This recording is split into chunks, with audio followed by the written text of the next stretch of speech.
extend a warm welcome to all of you this evening. Thank you for making it.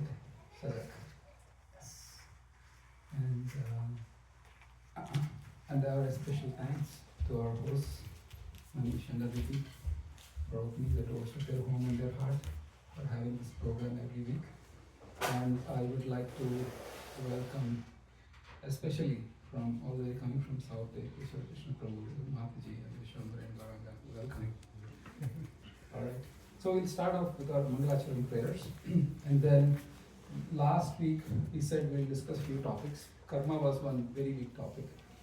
Then we also discussed about, I think Ramya asked for the signposts of Bhakti.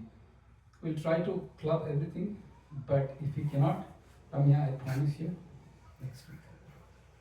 Because I need to have employment security, job security.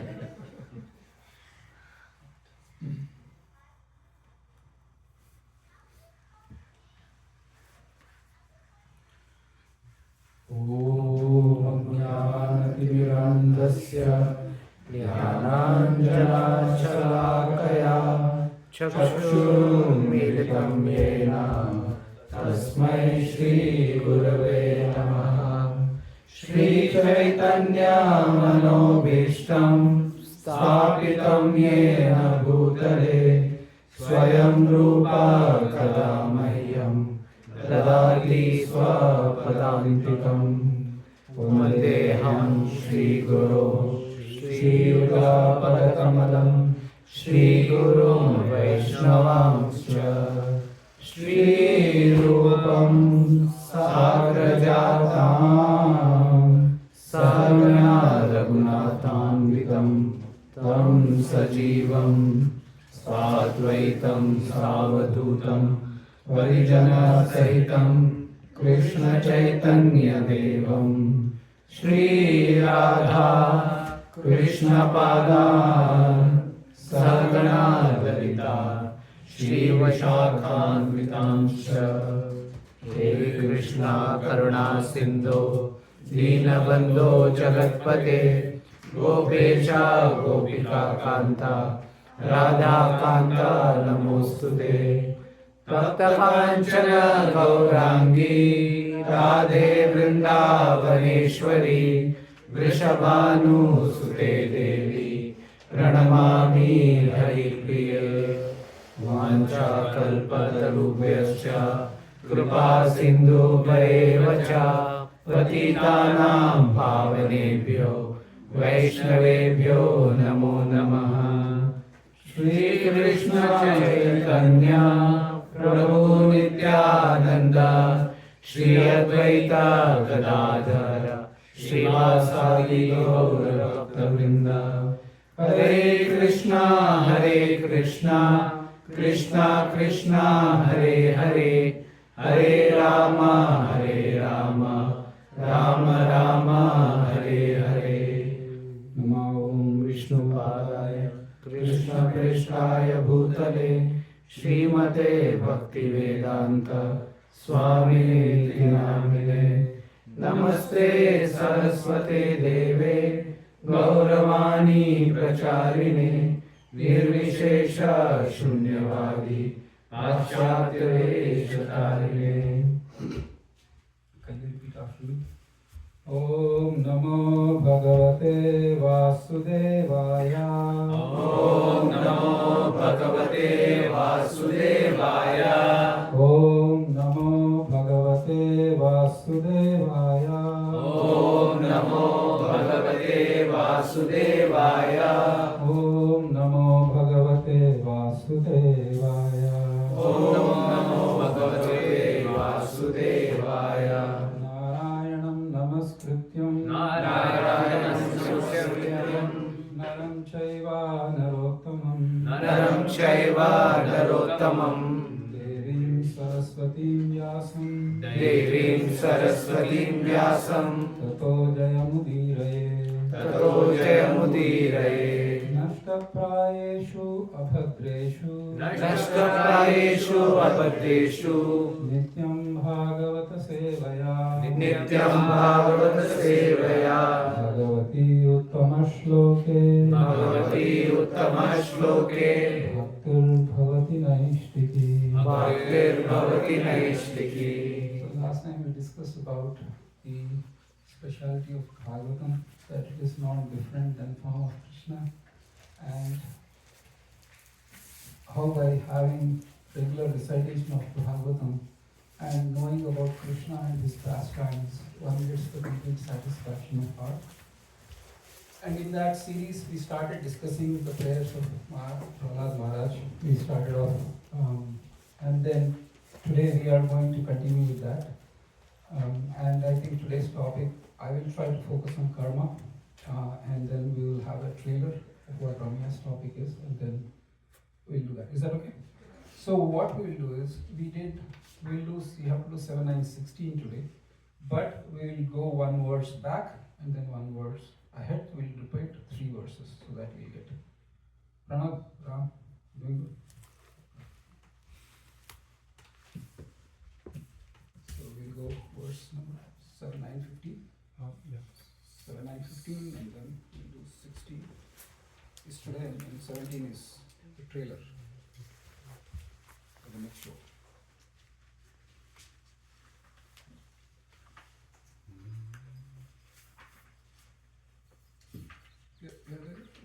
Yes. Yes.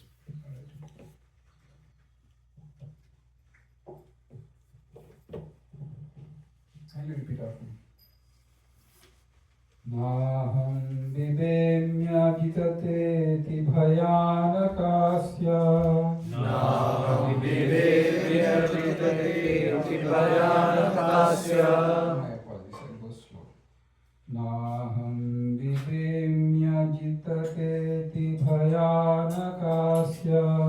Naham vivemyate bhayanakasya. Jivarkanetra bhrukrutirasahogradamstra. Jivarkanetra bhrukrutirasahogradamstra. Antrasrajakshatajakeshara shankukarna. Antasrajakshatajakeshara shankukarnaha. Nihradabhitadigivatarivinnakagra.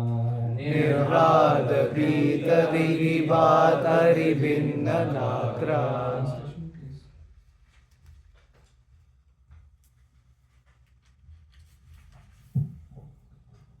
My Lord, who are never conquered by anyone, I am certainly not afraid of your ferocious mouth and tongue, your eyes bright like the sun, or your frowning eyebrows. I do not fear your sharp pinching teeth, your garland of intestines, your mane soaked with blood, or your high wedge like ears. Nor do I fear your tumultuous roaring, which makes elephants flee to distant places, or your nails, which are meant to kill your enemies. Thank you. It's today's verse. Whenever you are ready. Yes, please. Thank you. Trashtosmyaham kripanavatsaladusahogra. Trastosyaham kripanavatsaladusahogra. Samsara chakra kadanagrasatam pranitaha. Samsara chakra kadanagrasatam pranitaha. Baddhasva karmabhir ushattamatingrimulam. Baddhasva karmabhirusakamate trimulam. Pritopavargashvaranam hayase kadano. Pritopavarga sharanam bhavase kadanu. Right. O most powerful, insurmountable Lord, who are kind to the fallen souls, I have been put into the association of demons as a result of my activities, and therefore I am very much afraid of my condition of life within this material world. When will that moment come when you will call me to the shelter of your lotus feet, which are the ultimate call for liberation from conditional life? Thank you. Text 17.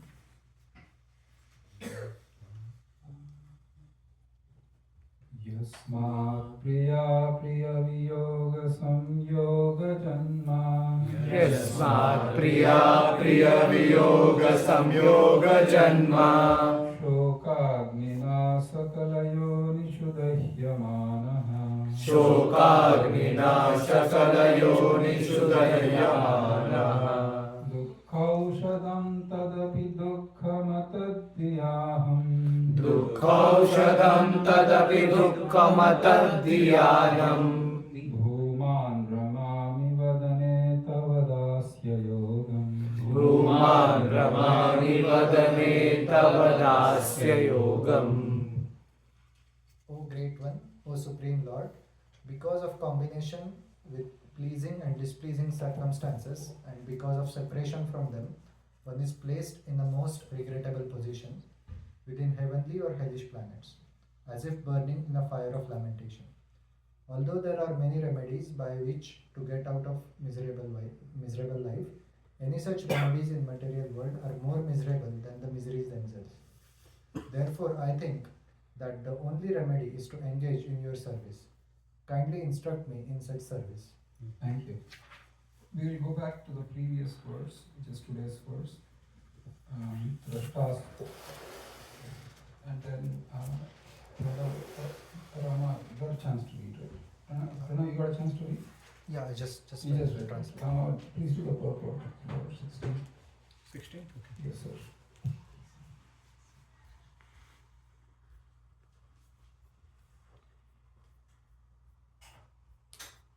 Small purport.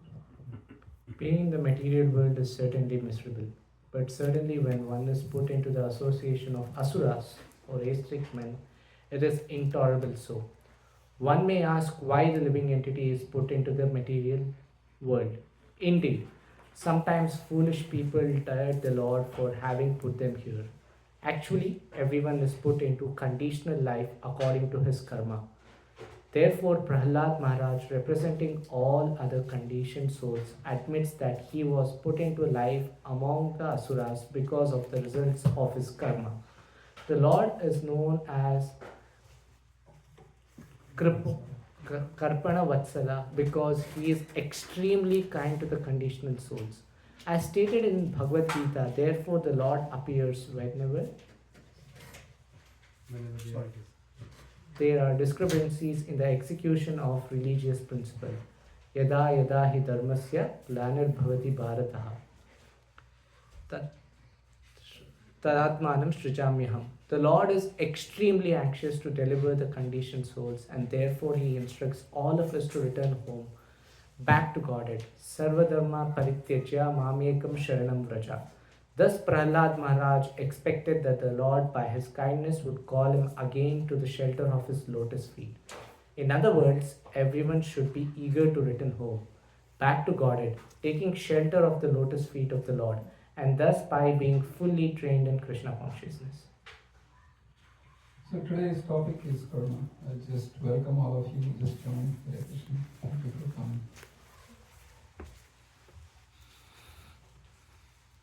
So what is karma? That is karma also. Enjoying life like that. But happiness is that is the happiness that came out from afar. So what is karma? Action and consequences. Action and consequences. Thank you. So then the question I have is, who does the action? Jivas. Jivas does the action. Alright, please let's bring up 327.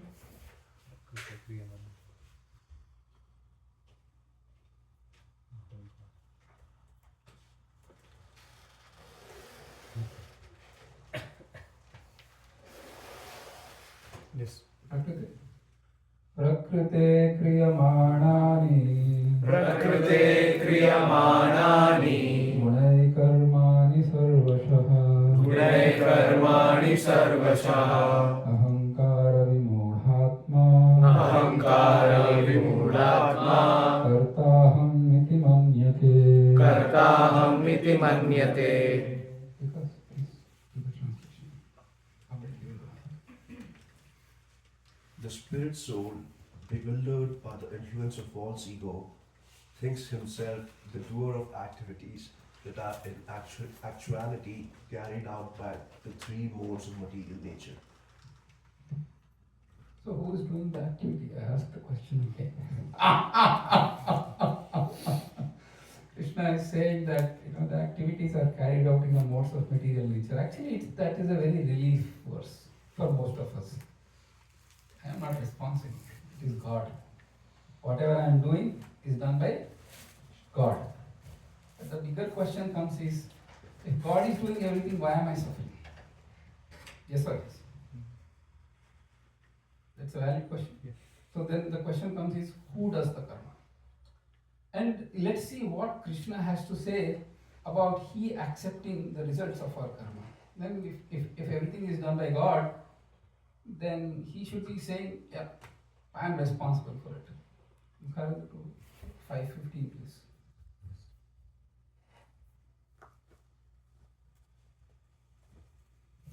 Yes. Nadatte kasyachit papam नादत्ते कस्यचित् पापम् न चैव सुकृतं विभुः न चैव सुकृतं विभुः अज्ञेनावृतं ज्ञानम् अज्ञानेनावृतं ज्ञानम् अज्ञानेनावृतं ज्ञानम् अज्ञानेनावृतं ज्ञानम् तेन मुह्यन्ति जन्तवः तेन मुह्यन्ति जन्तवः. Translation, please.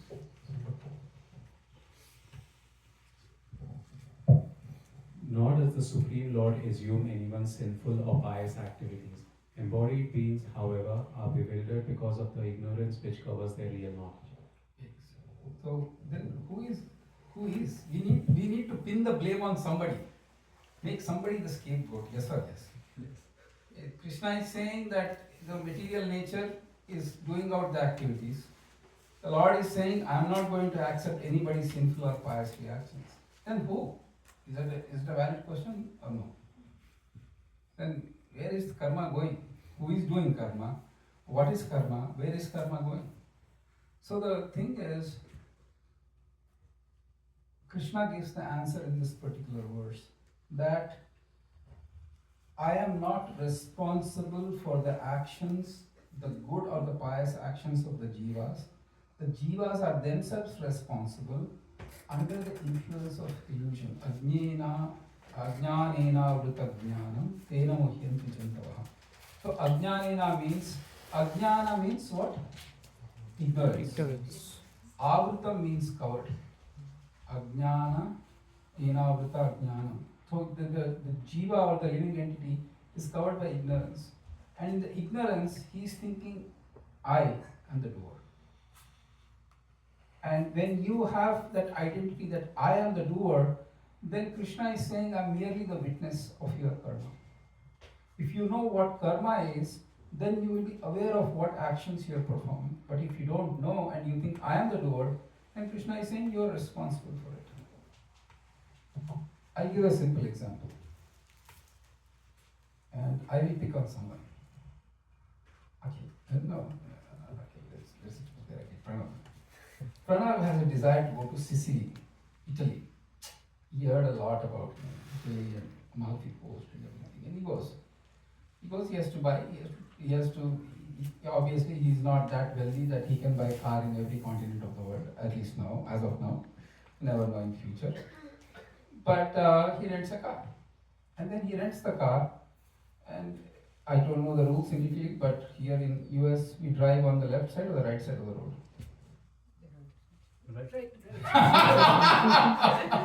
It's a left-hand drive, but we drive on the right side of the road. It's all this, there's no path. Especially coming from India, it's really confusing. He doesn't know. So, we drive on the right side. Italy probably they drive on the left side. And so he realizes that, it doesn't matter. I'm just going to go like what I do in US, and he creates an accident. So who is responsible? Pranav.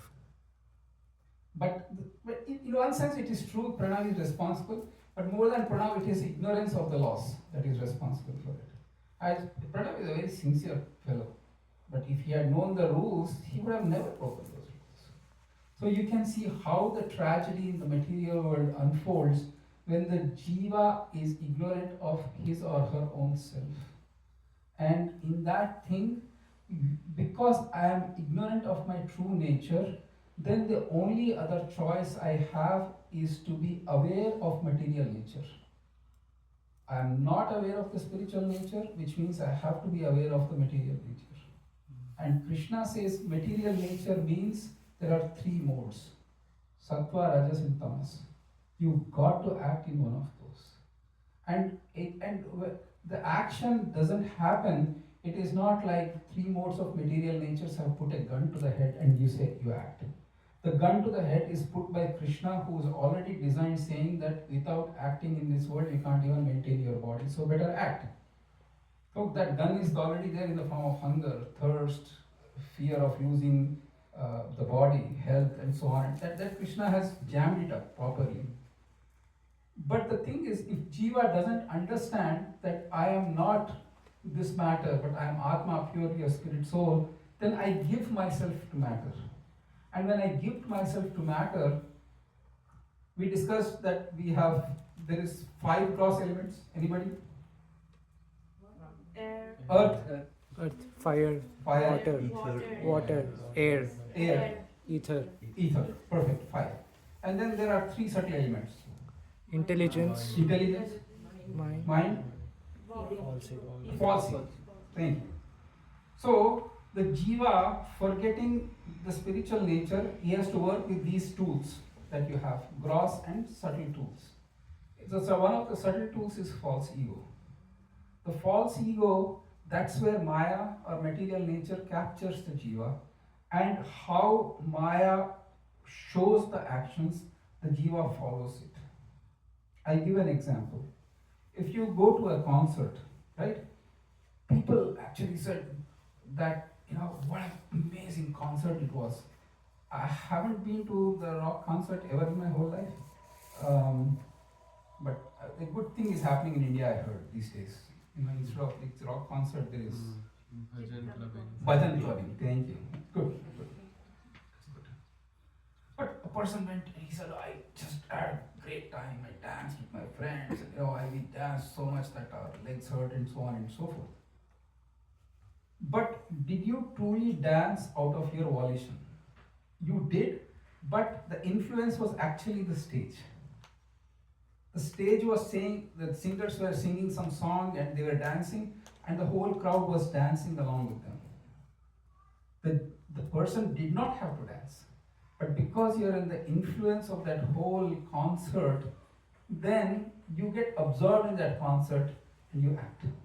Maya Devi actually does this showing of screen, and the jiva, because I lose my spiritual nature, in the trance I act. That acting in trance actually is in ignorance, because that acting in trance happens thinking it is me who is doing it. But actually the material modes of nature are doing it. That's why Krishna says Prakrite Kriyamanani. The material nature is acting, you are just reacting, but it's on you. Just like Pranav, who went to Italy, who did not know the rules, and he crashed the car, so it's on him.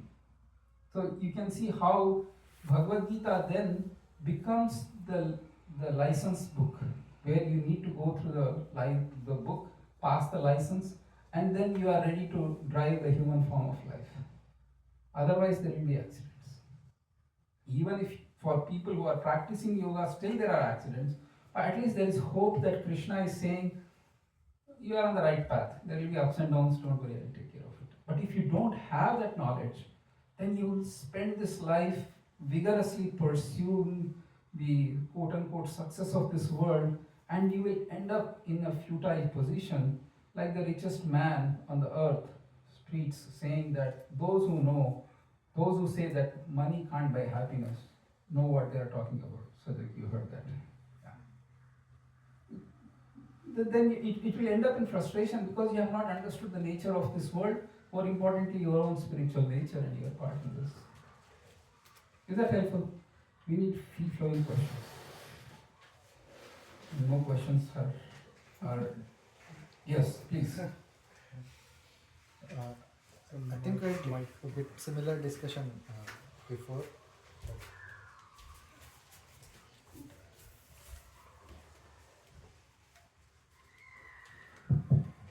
Hare Krishna.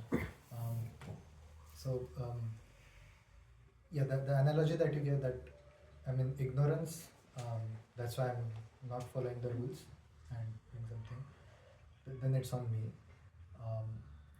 But the question I had was, the one who is renting the car is like allowing me to drive. If he knows that I don't know the rules, or let's say if he knows that I'm going to take the car and crash into president's house or something, and then if he still allows me to have the car and go, then he, like, that person also shares the blame, right? So by that analogy, like the analogy that we have is like the Atma desires, Paramatma sanctions, and the material nature executes. So isn't some blame also on, like, if the Paramatma knows that we are going to do something bad, evil, someone is going to murder someone, and it's still being allowed, so isn't that also like partially responsible? Thank you. Everybody heard the question in the back?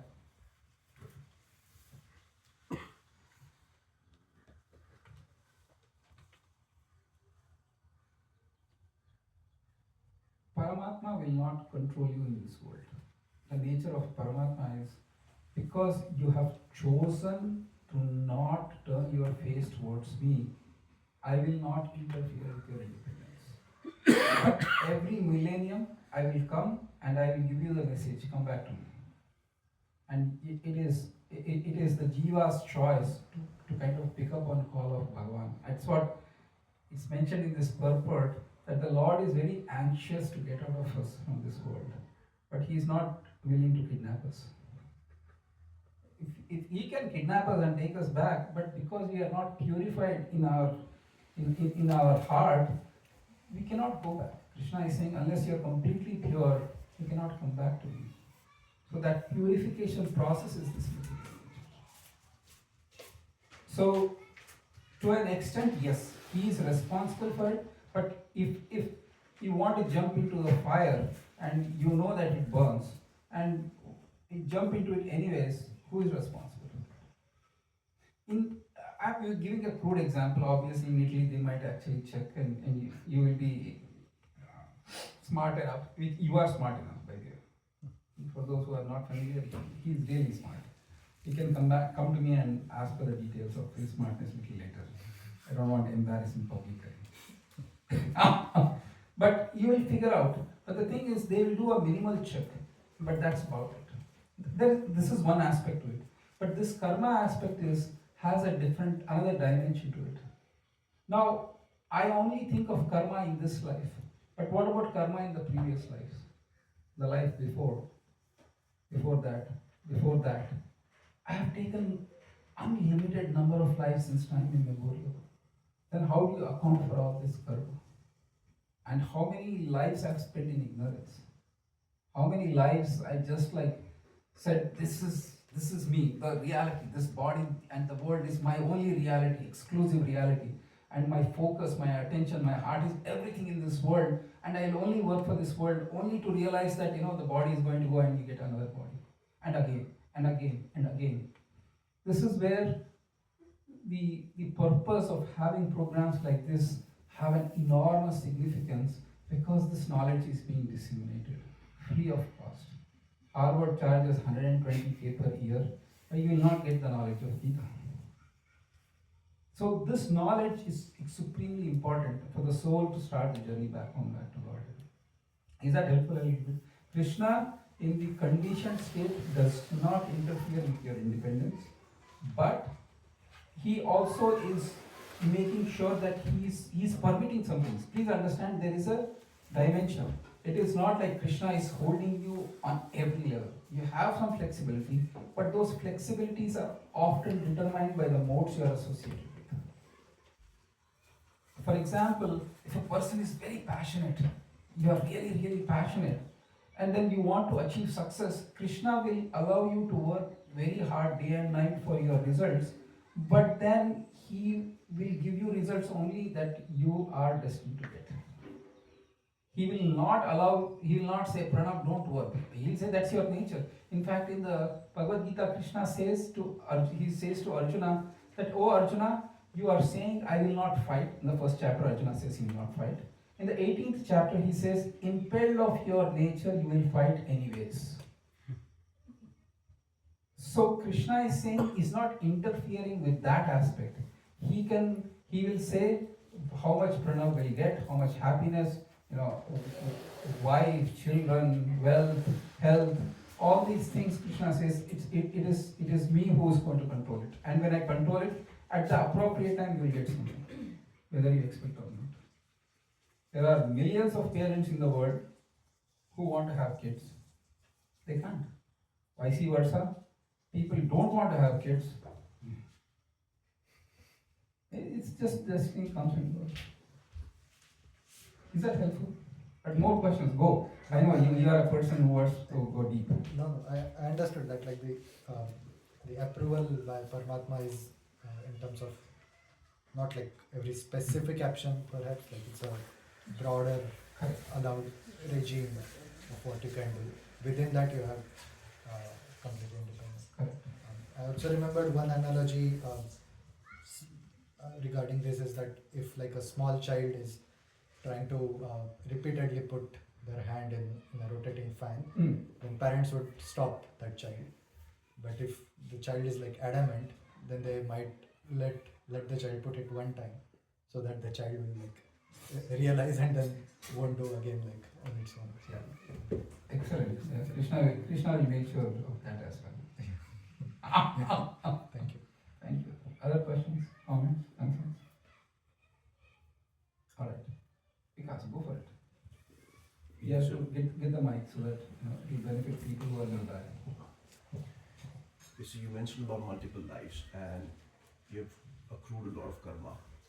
So in this current life, you're sanctioned a bit of it, right? In the form of Prarabdha Karma.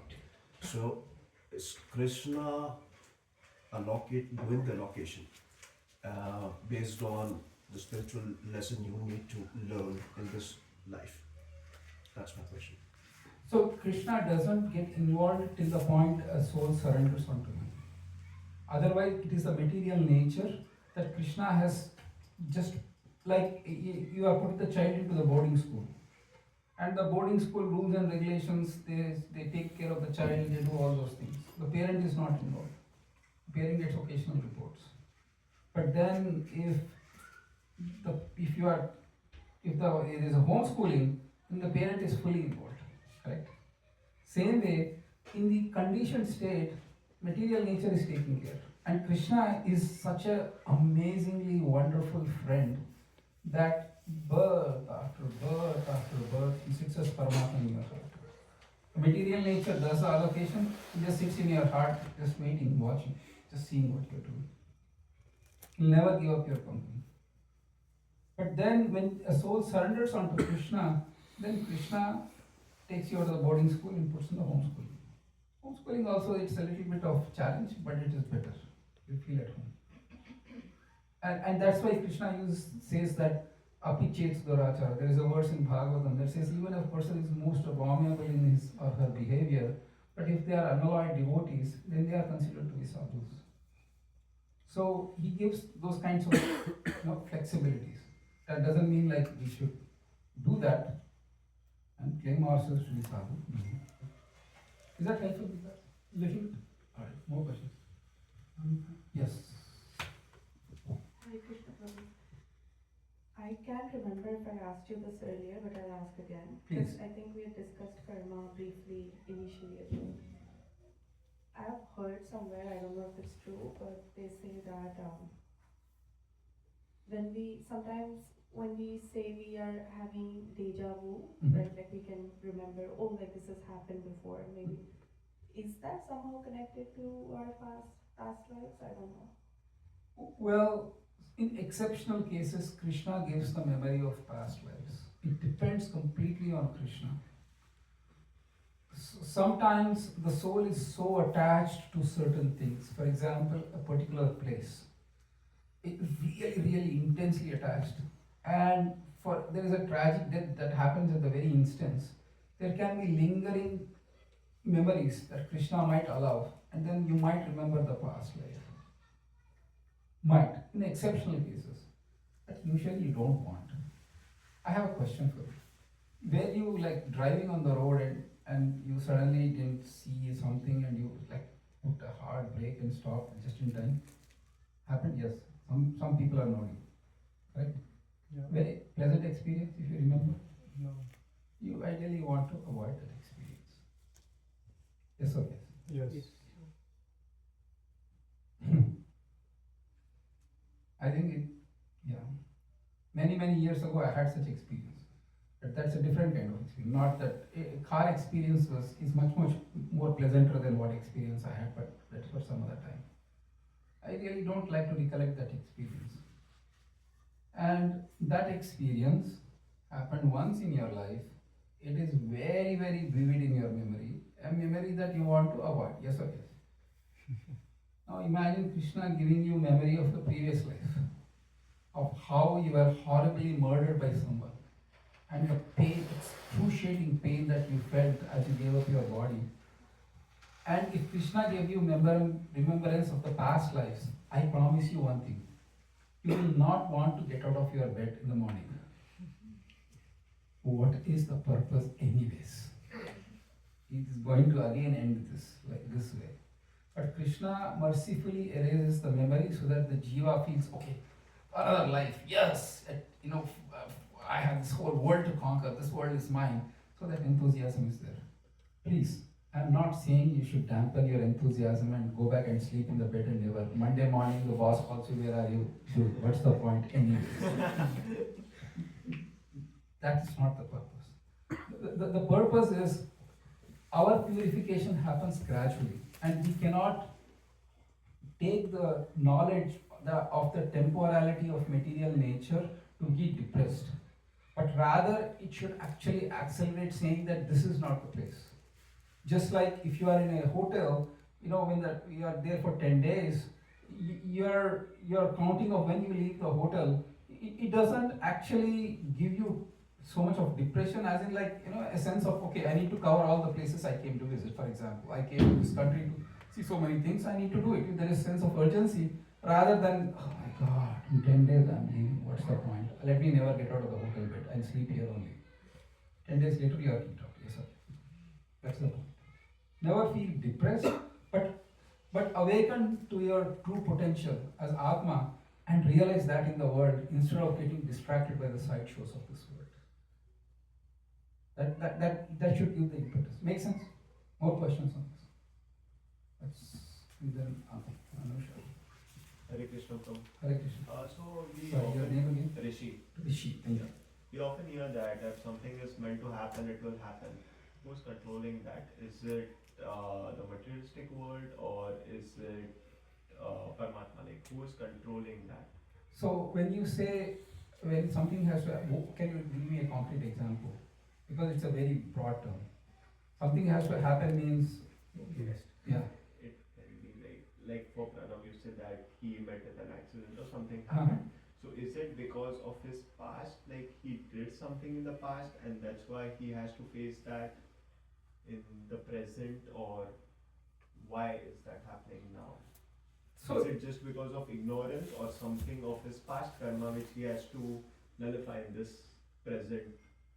Like, it needs to negate, right? Something has to negate. Like, if you did something wrong in the past, in present, maybe you are doing it right, or you need to go through it to make it right. well, the activities can result in the reactions, but for example, let's take the same example that you are driving on the road and you didn't see somebody and you put a hard brake and just you stopped 1 inch before you hit the car. Was it your fault that you were not paying attention to the road? No?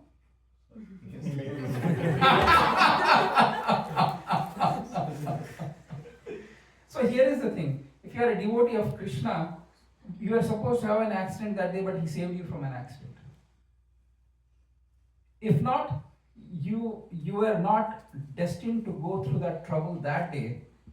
So you can see how a karma has multiple cause and effects, and to kind of segregate so finely, Krishna is saying impossible. Coming to Bhagavad Gita, 4th chapter, Kima Karma, Kima Karmiti. I will look it up. I'll look it up. It's there. No, it's there. You don't worry. 4, I think it's early on. 50?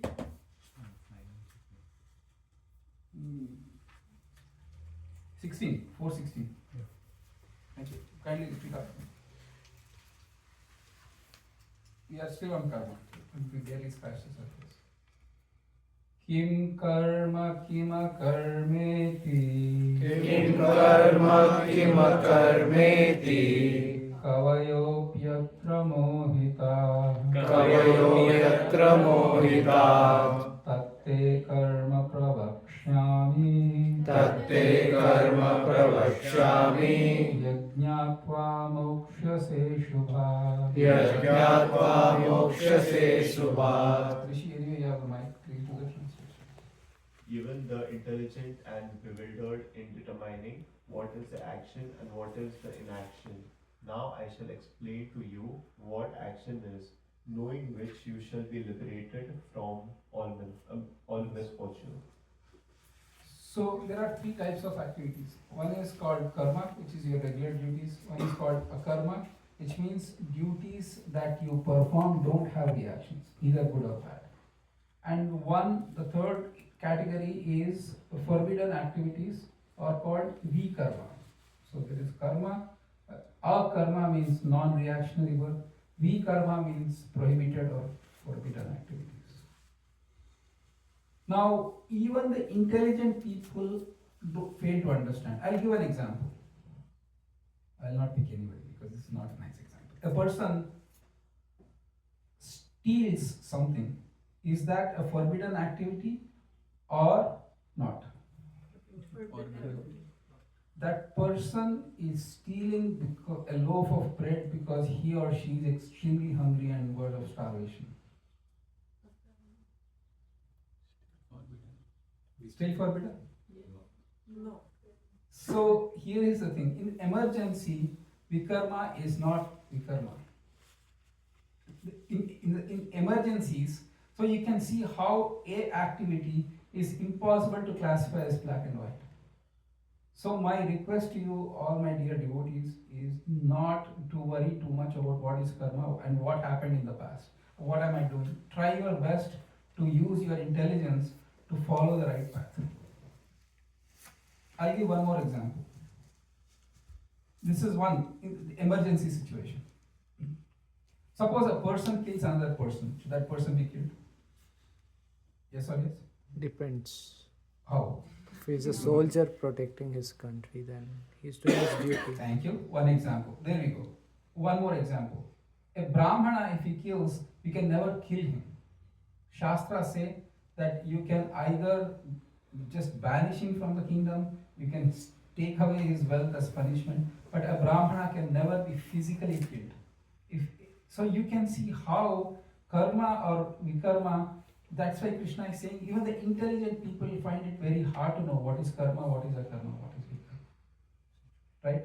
So we do and in this modern world, forget it. By that stretch of imagination, we are all doing vikarmas.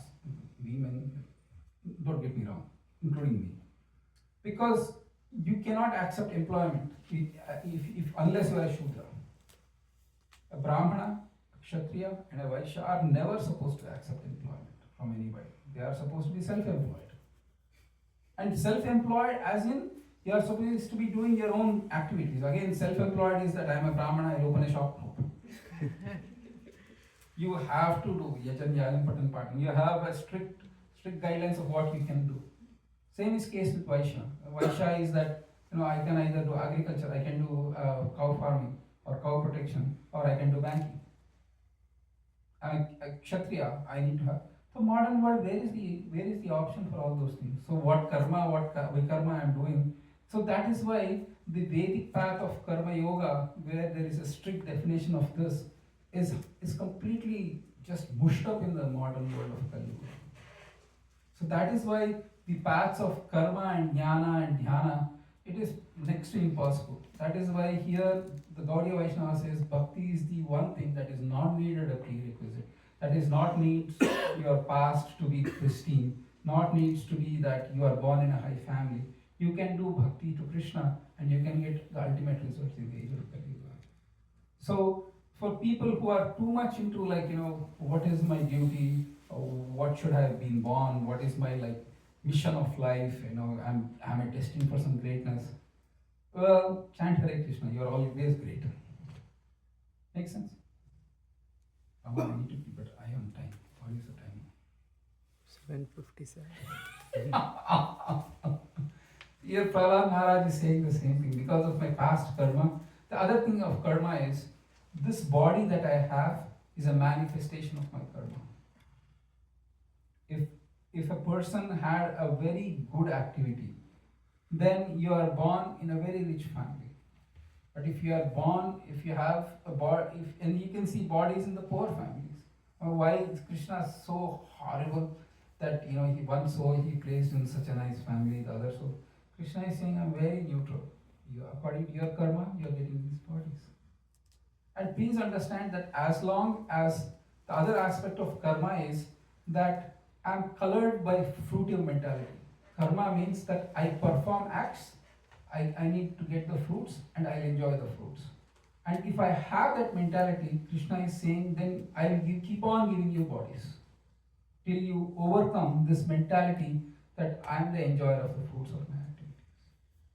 So far so good. I'm really, because karma is a multi-session class, not one.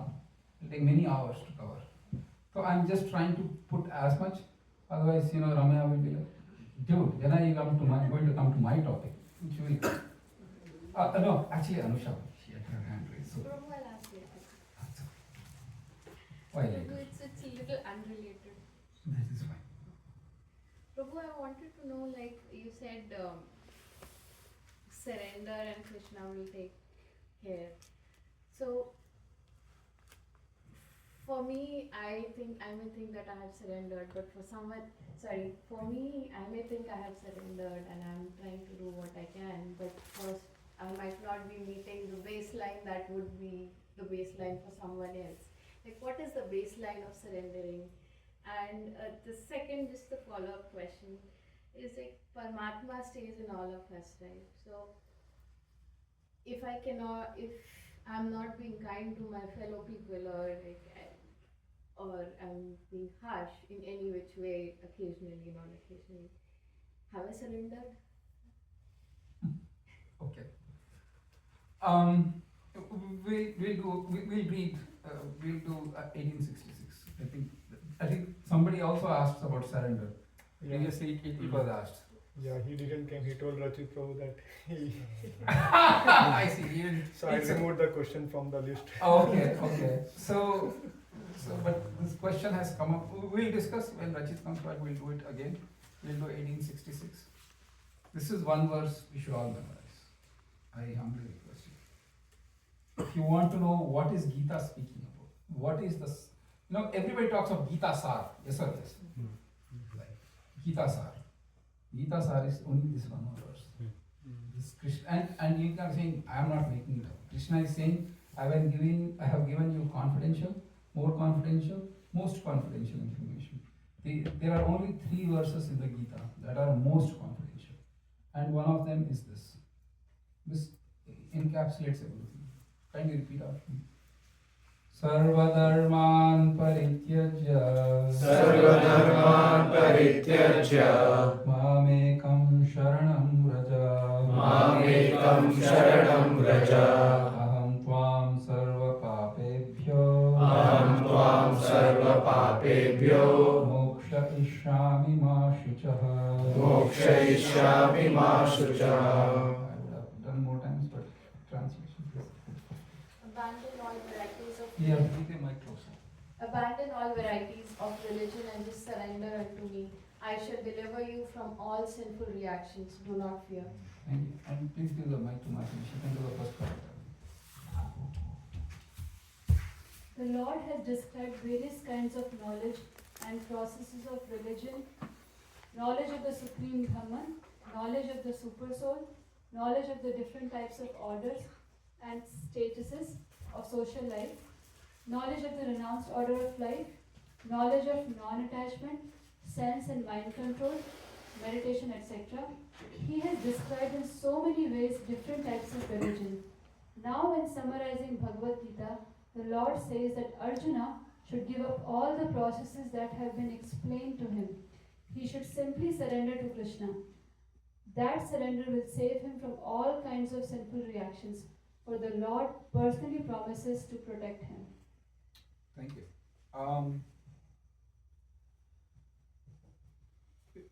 Let's do the next. We'll do, in the interest of time, we'll try to do the following paragraph, the process of surrender to Krishna. I'll read that small paragraph and then we can discuss. The process of surrender to Krishna is described in Hari Bhakti Vilas. Kindly, you all repeat after me. Anukulyasya sankalpa Anukulyasya sankalpa Pratikulyasya varjanam Pratikulyasya varjanam Rakshashyeti vishvaso Rakshashyeti vishvaso Bhoktritve varanam tata Bhoktritve varanam tata Atmanikshepa karpanye Atmanikshepa karpanye Shadvida sharanagati Shadvida sharanagati. According to the devotional practices process, one should accept such religious principles that will lead ultimately to devotional service of the Lord. One may perform a particular occupational duty according to his position in the social order. But if by executing his duty one does not come to the point of Krishna consciousness, all his activities are in vain. Anything that does not lead to the perfectional stage of Krishna consciousness should be avoided. One should be confident that in all circumstances, Krishna will protect him from all difficulties. There is no need of thinking how one should keep the body and soul together. Krishna will see to that. One should always think himself or herself helpless and should consider Krishna the only basis of progress in his life. As soon as one seriously engages himself in devotional service to the Lord in full Krishna consciousness, at once he becomes free from all contamination of material nature. There are different processes of religion and purificatory processes by cultivation of knowledge, meditation of mystic yoga system, etc. But one who surrenders onto Krishna does not have to execute so many methods. That simple surrender onto Krishna will save him from unnecessarily wasting time. One can thus make all progress at once and be freed from all sinful reactions. So the limbs of surrender to Krishna are Anukulyasya Sankalpa, which is accepting things that are favorable to devotional service, and Pratikulyasya Varjanam means avoiding things that are unfavorable. And then Rakshashiti Vishwata is that Krishna will always protect me. Bhoktritve Varnam Tata is that Krishna is the only maintainer. And Atma Nikshepa is that, completely surrendering oneself to Krishna. And Karpanya means extreme humility. These are the 6 symptoms that will come which are surrender to Krishna. This is not going to happen overnight, neither 6 will come at the same time. The first time is only first 2, accepting what is favorable and rejecting what is unfavorable. So that is the starting point. And one more thing is, if you are not on that stage of faith, then don't prematurely give up your livelihood saying that Krishna will protect me. Krishna will of course protect me, but you don't want Krishna to become your order supplier. Is that helpful? Those are 6 limbs of surrender. Regarding your second point, well, on the path of Krishna consciousness, people are trying to give up their anarthas, and how can they give up, and what sort of behavior. It's a personal journey. I wouldn't discuss too much in terms of one should be kind to all living entities as much as possible, including to your own family. Sometimes that can be challenging. But being kind as much as possible. And kind is like you have to be supportive in terms of each other. For a couple, it's better to be supportive and try to have that compassion for each other. And it might take some time, but that's truly the way to go. If I open this up topic, then I can go a long time. But is that helpful? We have questions here. Anusha, is that helpful? Yes. Okay. Yes, Vaibhav and then Rama.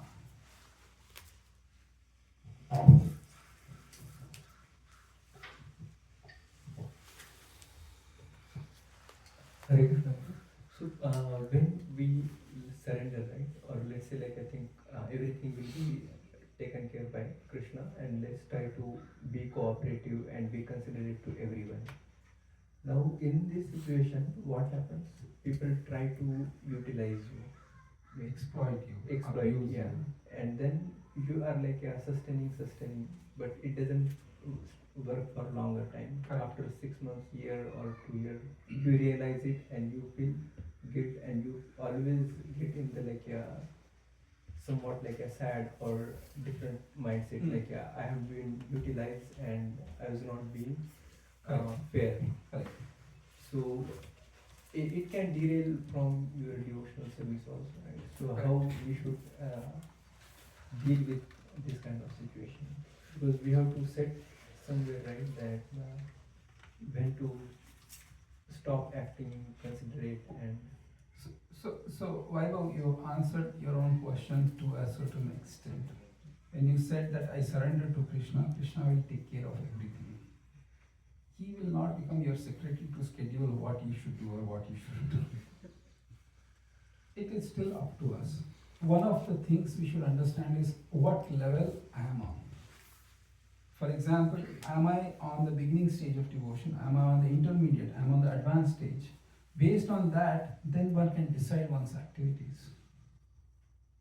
And one can freely say no to anything that comes your way if you don't have the time or the bandwidth to do it. In the name of just being surrendered. Surrender to Krishna doesn't mean that I am a doormat, everybody can walk on me. The only two people can do that, completely walk on me. One is Guru, one is Krishna. That's it. You have a permission freely to say no to others. Only to Guru you cannot say no, and Guru is always your well-wisher, representing Krishna, and Krishna is always your well-wisher. So then we say, my heart, my life, and my soul is yours. That's it. But everyone else, you can always say according to the time, place, circumstance, I can do it, I cannot do it. And in a society that is ISKCON, where we have so many people with so many projects, with so many things going on, you have an unending need of unending supply of volunteers. But we have bandwidth that is not that kind of scalable. You have family, you have job, you have her to take care of, you have another small child to take care of. It is a lot of things. So please do as much as you can with a heart that I can say, Krishna, I can offer only this to you at this point of time. So, this is for like the spiritual, but again at the office and all, right? Yeah. So we try to become like a nice, and because we are not trying to have like multiple personalities. We are trying to convert into the one personality, which will be like a unique across all the lifestyle, irrespective. Because it gets very difficult for you to handle the multiple personalities. So please elaborate on the multiple personality. Multiple personality in the sense like you are acting something at outside, or let's say office, right? Okay. And you are acting or behaving differently in the home or in other, like you are changing your Persona. Okay. persona Okay. with respect to the what kind of people you are mixing with, and yeah, so that is a big toll on everyone, right? So my question is like at office also, like many times people try to utilize your good nature, or once like they get some glimpse or idea like you are very nice and towards devotional, you are not getting angry or sad easily, so they try to exploit you and they try to bombard with work or something like that, right? And you have like a philosophy like okay, I cannot say no because I have to be considerate with every jivas and atma, right? So so So you should be considerate to every jiva and atma in your office, as long as you get the salary of every jiva and atma in your office. Because it's business. You have to be aware of the fact that you're see like this. If you're saying yes to office, this is the universal principle. You say yes to something, you have to say no to something. Because my hours in the how many hours in the day I have? 24. Everybody has the same, or here's the problem. So the danger comes when you say yes to the office, then you might say no to your own sadhana or your family. So you please be free to say, I'm sorry, I'm really swamped, I cannot do this. And you will quickly realize, your realization will happen, they never cared about you. It was their own selfish need. You are just an instrument. If not, they'll quickly move to someone else. So please, don't be so considerate at office. And I saw like many examples like that, like Yeah. people get like utilized and then afterwards like they feel very sad, like I'm being utilized and Yeah. Please don't do that. Please say, I'm sorry, I have really a lot of work right now, I can't help you. Because the problem is, if you are not blunt and upfront saying, I cannot, they'll later say, oh, Vaiva was supposed to do it, he said he would do it. Vaiva, what happened? You'll be like, and like 10 people saying, Vaiva, what happened, what happened, and you're like, oh my God. Freely say no. Freely say no. And I'm telling it from personal experience. I'm not saying, okay, you go and say. It's better I tell my personal experience. We had layoffs in our office. And we had to let go 30% of my team. I lead the QA and incident management. So the work that we were doing already got shrunk because fewer people were there on the team. Then one development team came and said to us, you guys need to do the back-end testing. For those who are not familiar, Matas, please forgive in the back, just 2 minutes. Everybody more or less will understand. So the back-end API we had to test, and the front-end also we had to test. They said, hey, you also test the back-end. Then my team said, we don't have the bandwidth.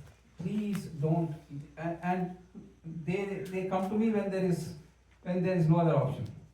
They dump it on my plate. You please take care of it. We can't do the back end.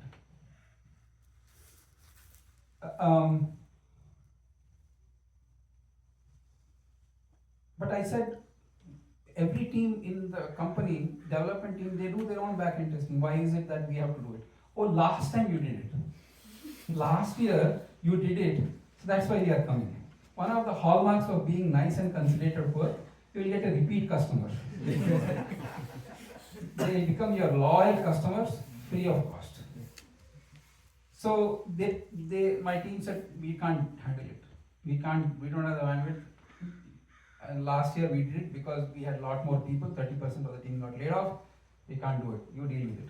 So that entire team came, the product team, everybody, they came. Hey, come on, now let's do this.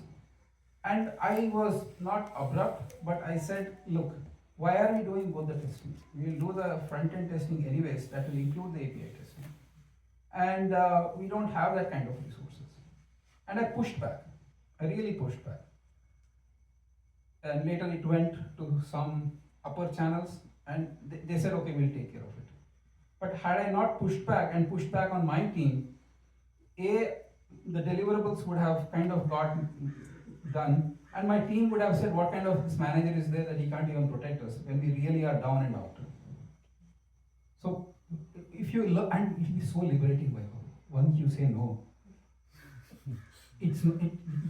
that night you might not have sleep. Like, oh, this fellow will complain to the manager, it's H1B, they will lay off. Tomorrow will be peaceful actually. After some time, they won't bother you so much. Try it. It's liberating. How much time? 8:70. 8:70. Yeah. So, is that helpful? Yes. Okay, we'll take the last question. Due to Ajnanam or due to the influence of Kalipurusha increasing or maybe due to Maya, we tend to do the same mistake knowingly or unknowingly, or we tend to make newer mistakes which we don't know, or some knowledge which we have gained from various classes and readings, various books, we tend to redo those mistakes. How do we overcome that? How do we have a control of that? Small things like anger or ego, or something of that sort itself, we tend to repeat it. And how do we control the influence of Kalipurusha without falling on us? How do we control? So, you are in Bhakti Shastri, right? Do you come? No, I'll come from. You will come? Okay. We in Bhakti Shastri, we are going to do Nectar of Devotion, Nectar of Instruction, first verse, where we have 6 urges, and Prabhupada writes beautiful commentary. I will just keep it in a nutshell so that, and you are freely invited to come to Bhakti Shastri class only for that. We'll let you know when that is going to happen. So there are 6 types of urges. The urge of tongue. 2 types of urges from tongue. One is tongue wants to taste and tongue wants to talk. Then there is the urge of the belly. I want to eat more. Then there is the urge of the mind, urge of the anger. Then 2. Then the last one is the urge of the procreation, the urge of the genitals. So 6 are there. And Prabhupada writes that instead of trying to suppress it, trying to push it down, channel it in a positive way. One of the ways is that if the tongue says, I want to eat something nice, and you say to the tongue, yes, eat something nice, but make sure you offer it to God. Just don't eat without offering it to Krishna. Then the tongue will be controlled. Again, this might not be possible right up front. Don't take it to the point like, oh my God. No, it happens slowly. The other thing is, if you want to talk, I want to talk, then talk about Krishna as much as possible. If the mind is giving me trouble, then try to fix your mind on the lotus feet of Krishna. As much as, see, this is a work in progress. Even I am full of faults, I am a work in progress, and from whatever I could glean from whatever practice I have done, what I can tell is it does work. The mind, because my nature is like a very impatient or anger type of person, slow by slow as you practice, you have to practice bhakti. The key is you cannot suppress the mind to kind of behave according to how you want. Mind is extremely powerful. We'll do one last verse, I promise you, and then we'll do 5, 11, 31. We brought up the mind. That's the right verse. 5:11. 5:11 goes to the last verse. Last verse. 5:11. I don't remember the verse number.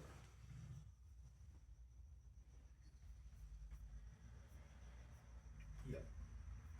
17. Sorry. Kindly repeat after me.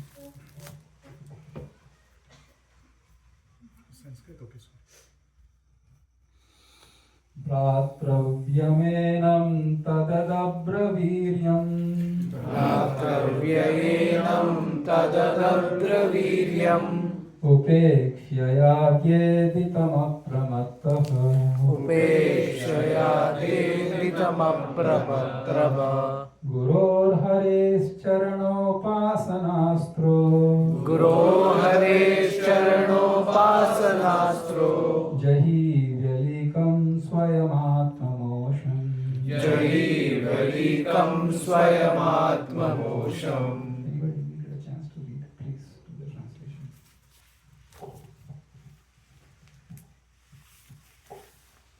This uncontrolled mind is the greatest enemy of the living entity. If one neglects it or gives it a chance, it will grow more and more powerful and will become victorious. Although it is not factual, it is very strong. It covers the constitutional position of the soul. O king, please try to conquer this mind by the weapon of service to the lotus feet of the spiritual master and of the supreme personality of Godhead. Do this with great care. So you can see how to control the mind and repress it, the mind will control for some time, but it will explode with twice the power because mind is so powerful. Mind is the one thing that doesn't listen to anybody. It has godlike power in this world, and everybody is like listening to the mind. Mind says, do this, do that. You do this, you do that. I go here, go there. The mind is continuously generating ideas.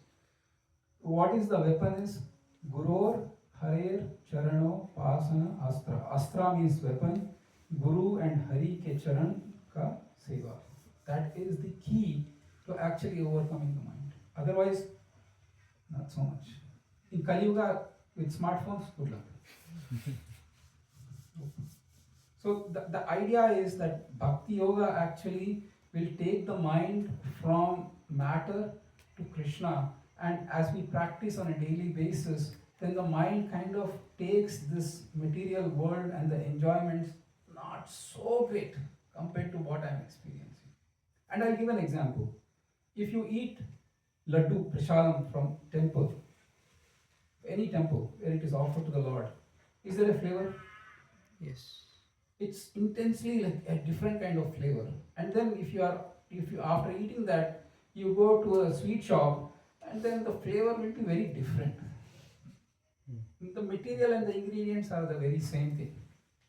But you can see how one actually created the same matter given to Krishna, created a distaste in the matter that is not related to Krishna. That is the key to success in this world. Make sense? Yeah. So please keep doing what you are doing, in a regular basis. If you have the other one sure way to actually control the mind is to read Bhagavatam. If you don't have a set of Bhagavatam at home, please, I beg you, I fall at your feet and beg you, get a set of Bhagavatam at home, and if you read every day, I guarantee you one thing, the mind will be completely pacified. The mind will be happy. The mind need not chase vacation in Italy, the next the Tesla full self-driving or the ultra self-driving, or tomorrow they come with Tesla. No, all jokes. He works in Tesla, by the way. Tomorrow Tesla will say that I will put a seat on the roof, and then you don't, because it's amazing thing. Imagine it's self-driving. I'll sit on the roof. That's all, and watch the whole world going. Amazing. But Tesla, the mind will say, thank you. I don't need this. I have Bhagavatam at home. Not that people who have money can have that kind of fun, but I'm just saying that it doesn't make a whole lot of sense. Otherwise, every new thing in the world, the mind is chasing after, leaving you fatigued, and the credit companies and the banks happy because you're taking loan after loan. Makes sense? No? Okay. We'll have Kirtan just for 2 minutes or 3 minutes. Yes. And I will take the kata. In the example of that employee who is like overworking but underpaid, so is it possible that in his past life, like his previous life, he was overpaid but underworked? So maybe he's just paying off that thing in this life. Possible. That is possible. So in that case, Or that person could be too timid or shy to ask. So you should ask first, and if they refuse it, then you can say the later. If you don't even try, and then you assume it, then you'll get frustrated. But how do I get to know, like, if I was like overpaid in my past life?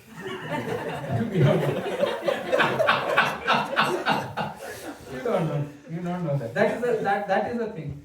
Krishna says that you can't know the past life. I know everything that happened. Yeah, but that's what the point is. So, for example, in the past life as well, you were overpaid. This time as well, let's say you get overpaid, so you're just building upon your karma. Can I tell you one thing? Karma doesn't act like that. There is no bug in the system that hackers can hack and bypass it. Impossible. Yet maybe this life, yeah, for 3 lives you'll be overpaid, for 3 lives you'll be underpaid. So it depends. It just because I'm getting overpaid, it's not exactly one-to-one mapping. Sometimes it can be many-to-one mapping or many-to-many mapping. Karma is not in like having a straight line. Here is another thing. You get overpaid last time in the last birth, but yeah, this is too much, and you gave donation. Then what? Yeah, that's what my question is, like, how do I So get to know? don't. That Krishna is saying it is impossible to know. It is impossible to know. That's why he is saying tolerate this world. This world you will get both good and bad based on your past lives. You won't know it, but I am saying just tolerate it. And we have to obey Krishna's words on that because there is no way to know. Only Krishna knows. Only Krishna knows. Even Brahma might not know sometimes. Brahma might know, for past 50 years he's been around, he can tell you, but beyond that he won't know also. But the Devatas know, astrologers. See, the thing is, it is not nobody knows. Previously astrologers knew. Very, very powerful. They could tell you a past life, few lives. There are hints like that. Narada knows. Vyasa is Trikala. So there are personalities who will know, but they are all expansions of Krishna. Krishna or his expansions can know, but otherwise you and me, we find it hard. Please don't go to astrologers, at least of the modern times, saying that, I need this mala, this thing. Just don't do it. Just depend on Krishna. You don't know. Honestly, that's the ajnana, or that is the ignorance that we are born in, and that's why I am trying to become knowledgeable about Krishna. I know that answer will not satisfy you, but that is the answer.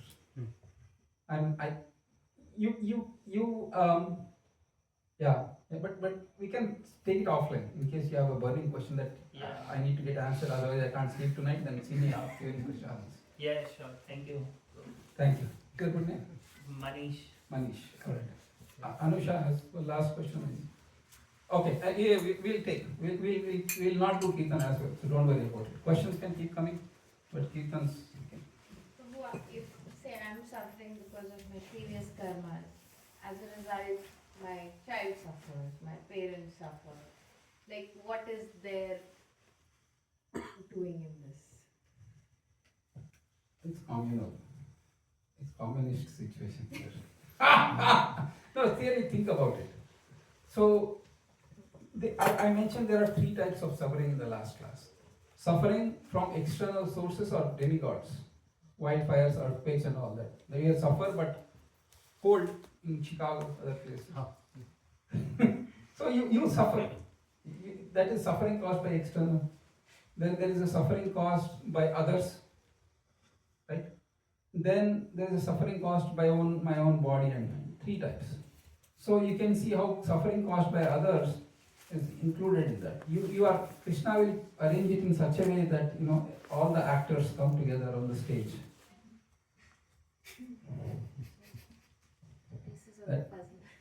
No, actually Rahugana says, I'll make it quick. When we have time, we'll go 5th canto. It's amazing shlokas. The short story is that Jadabharat was a Brahmana and Rahugana was the king. And when they found previously they used to carry king on the palanquins, they needed 4 people. One of the persons was on PTO or out sick, whatever, and they caught hold of Rahugana. And they caught hold of Jadabharat, thank you. They caught hold of Jadabharat and they employed him as the 4th person. But Jadabharat was very careful. He saw that there were a lot of ants on the ground and he didn't want to kill or trample the ants. So he would just avoid the ants and then that would jostle the palanquin. The king was feeling, really, yeah. So then he got very upset. A long story short, he tries to chastise Jadabharat, but Jadabharat starts telling about philosophy, and then Rahugana immediately realizes, oh my goodness, he's an exalted saint. He comes down from the palanquin, falls at his feet. And in that part of conversation, he said that if you think you are the master, I am your servant, then tell me, oh master, what can I do for you? But no, these situations are temporary. Today, I am your servant, you are my master. Tomorrow, I will be your master, you will be my servant. So you can see how, because the master-servant relationship between the jiva happens, Krishna will twist it around. In the next life, the roles will be reversed. So, but because the roles have to be reversed means that, he has to arrange the actors on the stage, everybody involved. Yeah. Okay. Does that help?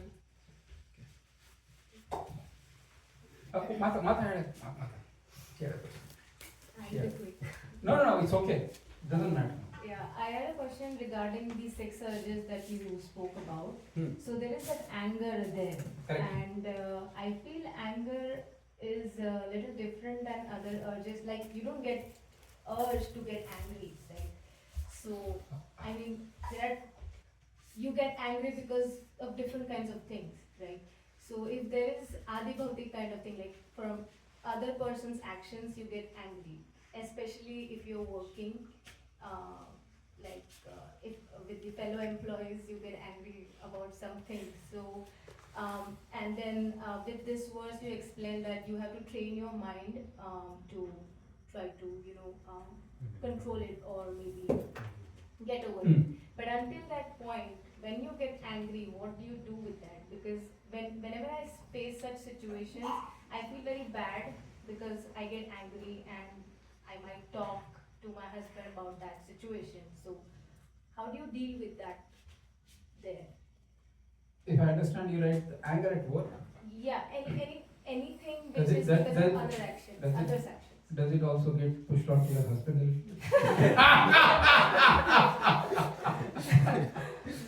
No. It's okay. You don't need to answer that. Misdirected anger is one of the common things. The stress at the work can kind of, it's anyways. So the question you asked is, anger is different than other things because you don't have an urge for anger, you said? Yeah, I mean, I don't think anybody gets the urge to get angry. I wish I had the urge because I know the urge and I stop it. Okay. Anger is such a force that it will manifest before even you realize it. Yeah, that's it. Before you realize it. So that is where the question of training comes over a period of time. One thing you mentioned is, you answered your own question. Initially there is repentance when you get unduly angry or ignorantly angry. You thought somebody did something, but they never did something, and you got angry at them. Then, asking for apology and forgiveness and feeling that repentance is a good thing initially, and that repentance actually will train the mind. I don't want to go into that situation again and again. So that is one aspect to it. But anger over a period it will take time. In this material world, the other thing with anger is, if you have a lot of expectations of this world and you have that desire to control, everybody should act according to how I want, then you will really have trouble because things will go up. Yeah, I think that's another part of anger. Yeah. So if you see that every living entity has their own volition, has their own action, has their own past, has their own samskaras and impressions of previous life, then you will see the world in a different way. You will get less angry because everybody is driven by God themselves. I don't control it. I'm not the controller. Okay, makes sense. Your name, Martha, again? Manasi. Manasi, thank you. All right. Yes.